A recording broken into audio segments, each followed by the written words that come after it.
Salam hormat, salam jumpa kembali dalam video saya kali ini. Saya Ibu Maria Guadalupe Pemba, SSI, biasa disapa Ibu Lupita. Saya CGP asal SMA Swasta Katolik Suradikara ND, Kabupaten ND, Provinsi Nusa Tenggara Timur. Dalam video kali ini, saya akan membagikan pengalaman mewawancarai teman sejawat saya untuk membahas studi kasus terkait modul 3.1 tentang pengambilan keputusan sebagai pemimpin pembelajaran. Teman-teman semua, sebelum saya memulai wawancara dengan rekan sejawat saya akan memberikan kesempatan kepada rekan sejawat saya untuk memperkenalkan diri. Silahkan Bapak. Perkenalkan, nama saya Ambrosius Sewe, bekerja di SMAK Suradikara, rekan sejawat dengan Ibu Lupita.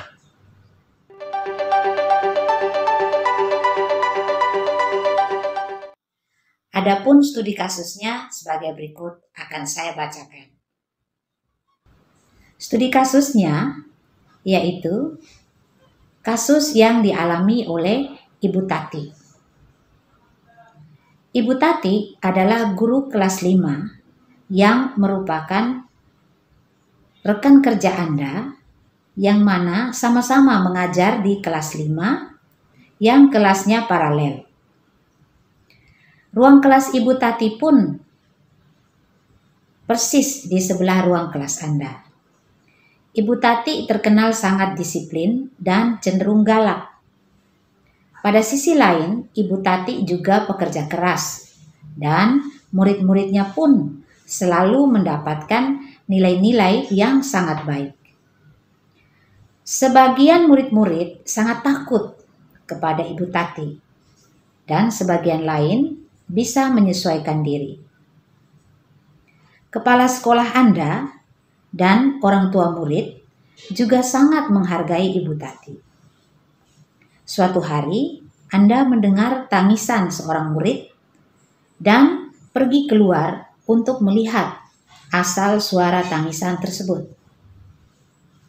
Anda melihat seorang murid perempuan kelas 5 sedang berlutut di atas bebatuan sekolah yang sangat panas hari itu, menghadap di depan pintu kelas Ibu Tati. Anda melihat Ibu Tati tampak tidak menghiraukan suara tangisan muridnya dan tetap mengajar seperti biasa. Namun, Anda bisa melihat bahwa beberapa murid di kelas Ibu Tati mencoba untuk mencuri pandangan keluar kelas, melihat temannya yang sedang menangis dan berlutut di terik matahari.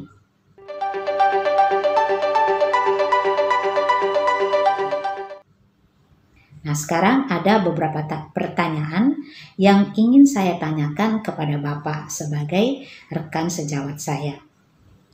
Pertanyaan pertama, dalam kondisi seperti ini, apa yang harus Bapak lakukan sebagai guru yang ruang kelasnya persis di sebelah ruang kelas Ibu Tati? Silakan Pak. Yang saya akan lakukan adalah saya akan pergi ke ruangan Ibu Tati dan menginterupsi secara sopan kepada beliau, lalu menyampaikan bahwa ada seorang murid di luar kelas ibu yang sedang merintih, kesakitan, sedang menjalankan hukuman dari Ibu Tati. Lalu saya meminta Ibu Tati untuk menghentikan hukuman itu. Pertanyaan kedua, menurut Bapak, apakah guru lain dapat menginterupsi di mana saat itu ada guru lain yang memiliki wewenang atas kelas yang dipimpinnya? Silakan Pak. Menurut aturan, menginterupsi proses KBM yang dilakukan oleh rekan guru yang berwenang itu melanggar etika. Tapi pada kondisi ini, saya mempunyai keprihatinan terhadap siswa yang sedang berlutut di bebatuan panas di bawah terik matahari. Itu melampaui kondisi anak seumur SD. Untuk itu, menginterupsi pada yang saya lakukan juga dapat dimaklumi oleh rekan guru saya, Ibu Tati misalnya. Pertanyaan ketiga. Dalam kondisi seperti ini, apa yang bisa Bapak lakukan? Silakan Pak. Yang akan saya lakukan, saya akan menghentikan sejenak proses pembelajaran saya, lalu menuju ke ruangan Ibu Tati, lalu akan berkomunikasi dengan beliau dengan santun, agar beliau dapat menghentikan hukuman kepada murid yang sedang menjerit di depan kelasnya.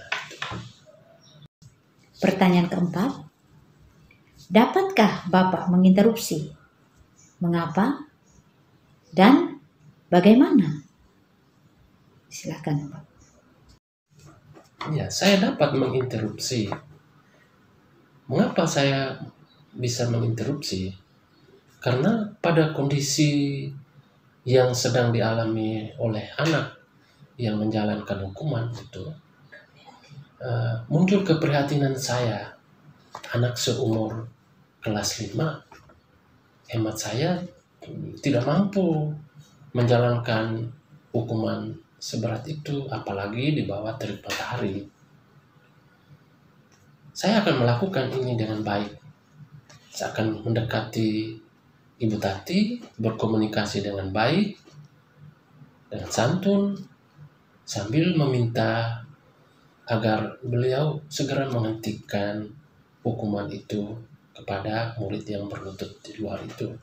Dan kemudian membiarkan kembali anak itu untuk mengikuti proses KBM, belajar bersama-sama dengan teman-temannya di kelas kembali. Pertanyaan terakhir. Keputusan seperti apakah yang akan Bapak ambil untuk menangani kasus seperti di atas yang dialami oleh Ibu Tati? Silakan Bapak.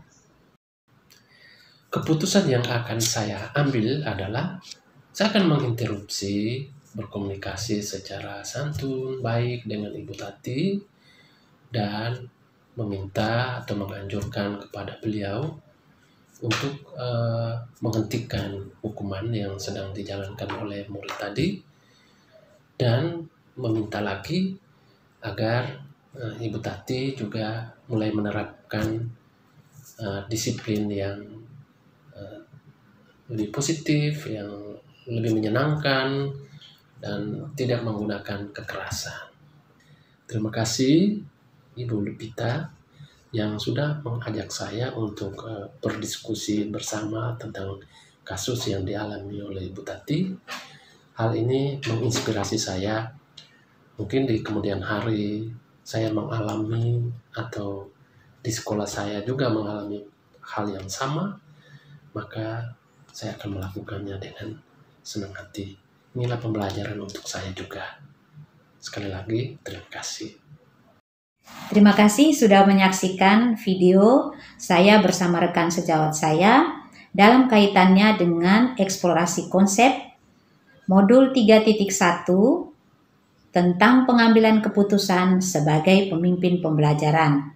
Semoga apa yang saya dan rekan sejawat saya tadi diskusikan terkait studi kasus yang dialami oleh Ibu Tati tadi bisa menginspirasi teman-teman sekalian.